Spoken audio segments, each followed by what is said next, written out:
Bem-vindos ao Doxa e Episteme. Hoje temos mais um episódio do bloco Filosofando em Casa, com um resumo da obra Crítica da Razão Prática, de Immanuel Kant.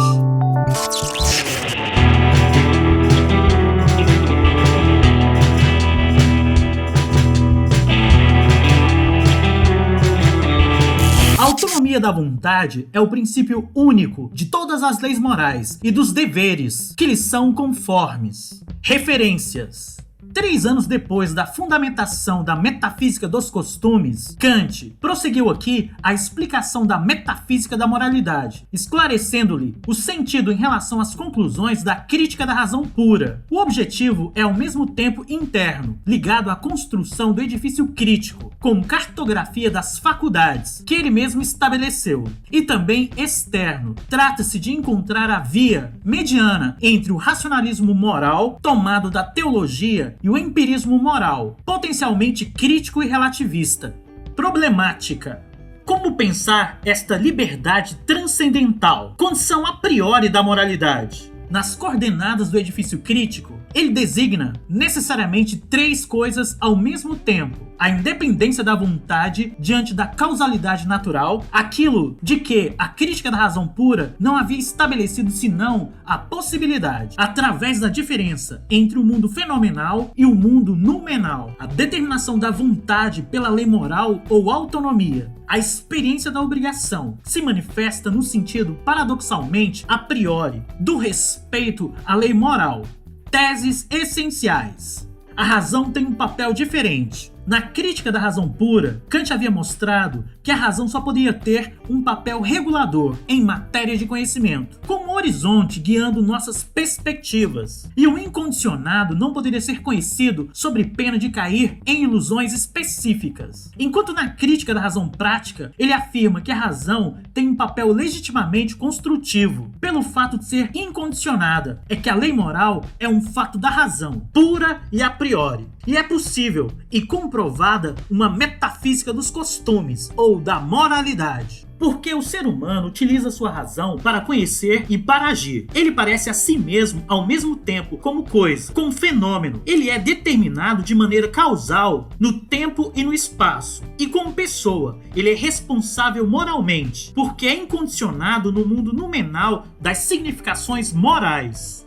A lei moral se define por sua forma. A lei moral dirige-se a todos os seres racionais. Ela exige de nossa vontade que ela se determine em função da própria forma da lei, a universalidade, e não em função de uma regra subjetiva, máxima, adotada por um sujeito ou um grupo de sujeitos, ou de um efeito a ser buscado, preceito. A lei moral prescreve um imperativo a priori, que jamais se deve fazer promessas falsas, enquanto uma máxima pode convidar-nos a fazê-las a quem já nos fez essas promessas, ou um preceito nos ordena fazê-las nesta ou naquelas circunstâncias, para obter este ou aquele resultado. Assim, Kant se opõe radicalmente às morais da felicidade, eudaimonismo, desenvolvidas desde a antiguidade, porque elas são empíricas, relativas e particulares. Para ser autônoma, a vontade não deve ser determinada, a não ser pela lei moral.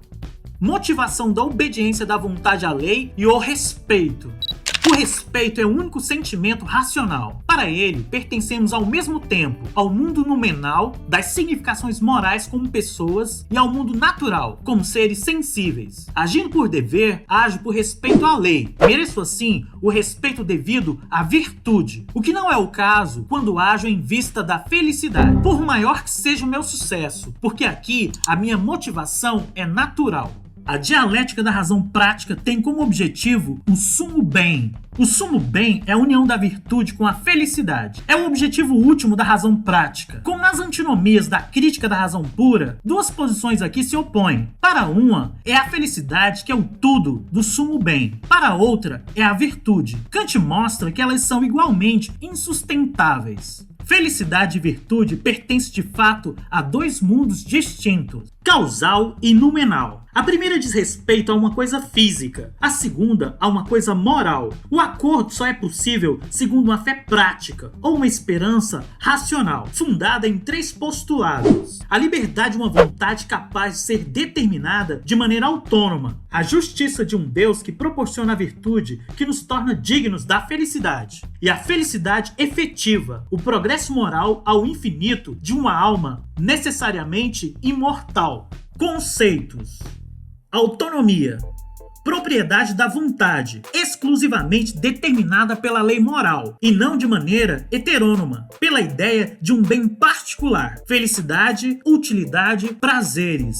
Postulados: proposições teóricas que não podem ser provadas ou demonstradas, mas são objetos de uma fé prática. Postulados são necessários na arquitetura do mundo numenal da moralidade.